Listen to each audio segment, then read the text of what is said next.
নমস্কার বন্ধুরা, চলে এসেছি আমার একটা ইউটিউব ভিডিও নিয়ে। আমার ইউটিউব চ্যানেলের নাম শুভদীপ চট্টোপাধ্যায় ব্লগিং। তো ভিডিওটা কন্টিনিউ হতে চলেছে। তো শুরু করেছিলাম হরিদ্বারের প্রথম পার্ট আর দ্বিতীয় পার্ট। তো এটা হচ্ছে হরিদ্বারের থার্ড পার্ট, মানে তৃতীয় দিন, মানে 26 তারিখে আমরা চলে গেছিলাম সকাল সকাল মুসৌরি। তো দেখতেই পাচ্ছ মুসৌরিতে উদ্দেশ্যে রওনা হয়ে একটা জায়গায় দাঁড়িয়ে কি সুন্দর পাহাড়ের দৃশ্য ভিউটা তোমাদের দেখানো হলো। এরপর আমরা মুসৌরির দৃশ্য থেকে মুসৌরির দৃশ্য দেখানোর পর আমরা চলে গেলাম কেম্পটি ফলে। তো কেম্পটি ফলে যাওয়ার পথে দেখতে পেলাম সুন্দর রোপওয়ে। তো আমরা সেদিনকে রোপওয়ে উঠিয়ে তো আমরা হেঁটে কিছুটা কেম্পটি ফল, অনেকটা সিঁড়ি পেরিয়ে কেম্পটি ফল দেখে সেখান থেকে বেরিয়ে আমরা চলে গেছিলাম একটা মন্দিরের উদ্দেশ্যে। সেই মন্দিরটার নামও আমি তোমাদের দেখাবো। তো এই মন্দিরে আমরা ঢুকে গেলাম। তো এই মন্দিরটার নাম হচ্ছে শ্রী প্রকাশ্যবহ মহাদেব মান্ড মন্দির। তো এই আমরা কেম্পটি ফল থেকে এই মন্দিরে এসে আমরা দেখতে শিবলিঙ্গর কাছে পুজো দিলাম, সুন্দর করে পুজো দিলাম। সুন্দর করে পুজো দেওয়ার পর আমরা মন্দিরের চারপাশটা খুব ভালো করে ঘুরে দেখলাম। তো দেখতেই পাচ্ছ অনেক মানুষ এসেছে এখানে পুজো দিতে।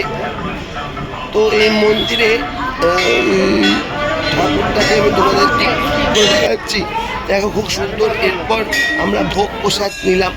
ভোগ প্রসাদ গ্রহণ করার পর তো ইচ্ছা হলে একটু শিবের পুজো দিয়ে যাই।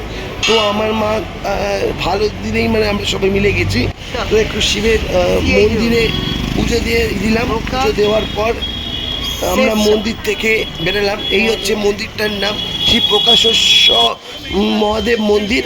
তো এরপর আমরা রিভার ক্যাফেতে গেলাম, মানে এটা একটা পার্ক।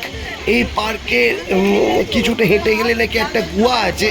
তো আমরা বিকেল গেছিলাম, তো সন্ধে হয়ে গেছিলো এখানে, তাই বেশি দূর গুহাতে যেতে পারিনি। তো আমার যে জেঠিমা সে গুহাতে ঢোকার চেষ্টা করছিল, সবাই বারণ করছিল, কিন্তু তিনি যেতে চাইছিলেন। ঠিক আছে, যতটা সম্ভব আমিও ঢোকার চেষ্টা করলাম। প্রথম তুমি দেখো কোনো লোক যাচ্ছে কিনা, এই তো আলো জ্বালিয়েছি তো, কিন্তু পুরোটা যেতে পারিনি, গুহার ভেতরটা এত অন্ধকার ছিল বলে। কেউ ইয়ে कुछ नहीं किए हुए, अंदर अंधेरा है, थोड़ा पानी है, तो पहाड़ है ना, अंदर जा आप जा सकते हो, पास में आ गए, मतलब लेकिन इतने अभी पास में आ गए, थोड़ा अंधेरा हो गया। আচ্ছা,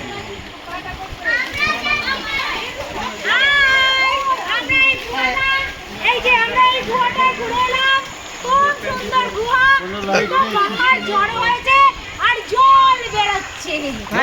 চলেন এই হচ্ছে আমার আমরা সবাই ঘুরতে একটু পাথর ভাগ্নি। করে আর এই হচ্ছে আমার জ্যাঠার মেয়ে দিদি, মানে আমার জ্যাঠার বড় মেয়ে আর কি, এটা শুনে বলেছে ও আর জ্যাঠার বড় মেয়ে। না, এদিকে তাকাচ্ছি, এদিকে তাকাচ্ছি। যাই হোক, আমরা গুহায় পুরোটা ঢুকতে পারিনি, কিছুটা ঢুকে আমরা আনন্দ করে চলে এসেছি। তো ভিডিওটা দেখার সঙ্গে সঙ্গে লাইক কমেন্ট শেয়ার সাবস্ক্রাইব অবশ্যই করো পরে ভিডিও পাওয়ার জন্য।